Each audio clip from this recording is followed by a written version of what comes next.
The Edmonton Oilers are slow out of the gates as Austin Matthews has been putting on a show. Hey everyone, welcome into Off the Post, Post Media's NHL Roundtable. Rob Wong joined alongside by Toronto Sun Sports columnist Steve Simmons and Post Media hockey columnist Bruce Garriock. And guys, we are a little under a week into the start of the NHL season, but there are plenty of storylines to touch on so far.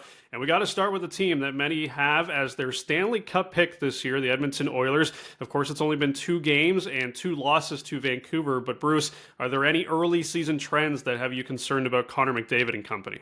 Well, not really at this point. I think, you have to look and say, okay, it's still early.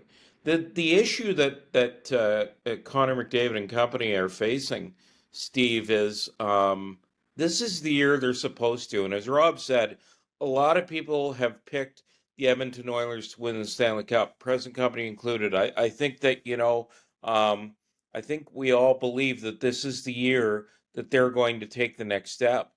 But if you're going to take the next step and you're supposed to do that, that puts pressure on you, Steve. And I think one of the things that has concerned me the most is their goaltending. And I think that to me says, if you aren't because if you aren't getting the saves, it's tough to have any more confidence in the rest of your game. I'm one of those guys. I picked Edmonton as well, Bruce. So we're all stupid today. Just for now, though. Just for now. It's 2 games, I know. Yeah. The thing is, the problems with the Oilers before this year, before last year, before the year before were second half of the roster, defense, goaltending. 3 things, really, in my mind. Goaltending has not been good through 2 games. Defense has not been good through 2 games. Second half of the roster, and even the top guys have not been that good through 2 games. Now, 2 games are not obviously a season, but this is a team that everyone's looking at.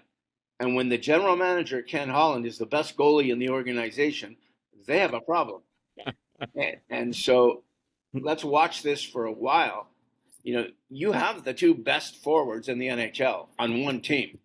And it's pretty amazing that they are together on one team and have produced the way they have without getting, any further in the playoffs than they have. And so this isn't April, and it's not reason to be panicking. But boy, you don't like the way they've played, and more than that, the number of goals they've given up through 2 games. Rob, I was gonna just add to that it to me it's interesting because I kind of feel like they're trying to force Jack Campbell to be their number 1 goalie because of what they're paying him. I think it might be time to just try to force Stuart Skinner in there and just ride with him and see what happens, because it ain't working with the other guy. What if both of them aren't good enough? Yeah, that's an entire possibility. Campbell's been up and down his entire career. Skinner's, this is his 2nd NHL season, so we don't really know who he is or what he is, and he hasn't accomplished anything, significant yet. Maybe they aren't good enough, and maybe this team has to tighten up and has to be a little bit more responsible and has to do that to help the goalies so the goalies don't have to be the story every night. Yeah, it is very possible that the goalie playing in April is not currently on the team. Meanwhile, another Canadian team is 2-0 to begin the season. The Maple Leafs have scored 12 goals so far, half of them from Austin Matthews, who has started strong. Steve, of course, you've watched Austin Matthews since he entered the NHL. It was an off year last season, but does he look like he's back to being the Hart Trophy winner from 2 seasons ago? Well, I'm going to go back to I pay a lot of attention to how a guy looks in training camp, not in playing the exhibition games, just how he is skating and how he's carrying the puck and how he's shooting and all the things you look for in hockey players. I saw a different Austin Matthews this training camp. I saw a bigger, stronger, faster, more intense, a guy who really wants he's always wanted to be great, but I think there's something different about this guy right now. I will never say someone's in a Hart Trophy race after 2 games. I mean, you can't start better than hat-trick. Although, the Leafs haven't played particularly well in either game yet. But hat-trick is amazing. But Matthews is absolutely wired for greatness. And if he's back in the Hart Trophy conversation, terrific. And if not, that's good too. But you watch him now; he's a top 5 NHL player, and he knows it, and he wants to be it, and I think he wants to be one or two. Well, I know he's on pace for 240 goals after 2 games, but I think people would just be happy if he reached the 60 goal plateau again. I think what we've seen with Austin Matthews and with the contract extension out of the way is I think we've seen maturity in his game. And you know, you guys obviously watch a lot more of him than me, but I think that's one thing we've seen is he's taken his game to another level. I think he's better at both ends of the ice. I think he's gone through some playoff disappointment. I thought it was good that he re-upped with Toronto because he took that distraction away, right? Because otherwise that would have been a talking point throughout this whole season. So he can just focus on trying to help the Maple Leafs get to the next level. Of course, everything he does from here to April will only matter in the last 2 weeks of April, right? You know, Bruce, we've been around long enough to see kids come into the league. And at 18 and 19, they don't always know who they are or what they're going to be or what they think or anything else. And then you watch them grow into themselves. This is year 8, if you can believe it. Year 8 after scoring the 4 goals in Ottawa to start the season, how many years ago? I've seen a huge change in this guy as a person, growing up, being mature, understanding who he is and what he has to be.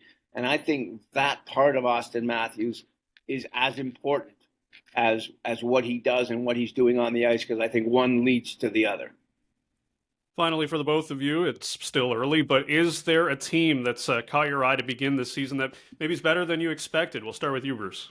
Well, to me, it has to be the Vancouver Canucks, and you know, I kind of want to stay north of the border with this one. I know I don't have to, but I really think that Rick Tocchet had a full training camp with the Vancouver Canucks. I think I've always thought he is a good coach, Steve. I always think he's a guy who gets the most out of his players. And I'm not going to say that they manhandled the Edmonton Oilers because they didn't. I mean, they won 4-3 on Saturday night. But I think we've seen a nice trend in the first 2 games for the Vancouver Canucks. And I think just through coaching, I think they've made a nice step in the right direction. I'm going to flip your question, Rob, to teams that have surprised me by how lousy they've been playing. I'm going to start with the Seattle Kraken. You watched the Seattle Kraken in the playoffs last year. That's a team you didn't want to play. They played so hard and so well and did all the right things. No wins in 3 games so far. I think they're 2 goals for and 9 against. You know, sometimes when you get all that energy and it all works great, it's very hard to recapture that when you don't have high-end talent or a lot of high-end talent. And I wonder about Seattle right now, coming off the amazing year that they had. And one other team coming off an amazing playoff run is Florida Panthers. Florida Panthers playing for the Stanley Cup last year, you know, haven't looked very good. And Bobrovsky looks like, you know, there's the good Bobrovsky and the bad Bobrovsky. We're seeing the bad one to start the season. So the Florida Panthers don't look like a Stanley Cup finalist to me. And again, recapturing that, we've seen it so many times in the past. When you have that one playoff run, the one amazing year, it's often difficult to come back and do it a second time. And Florida's playing without Aaron Ekblad and without Brandon Montour. And those are 2 huge pieces of, you take the 2 best defensemen off any team, and I think they're going to have problems. Yep, it is early, but you never want to get off to a slow start and begin playing from behind. As always, leave your thoughts in the comments section below. For Steve Simmons and Bruce Garriock, I'm Rob Wong. Thanks for tuning in. We'll talk to you next time on another edition of Off the Post.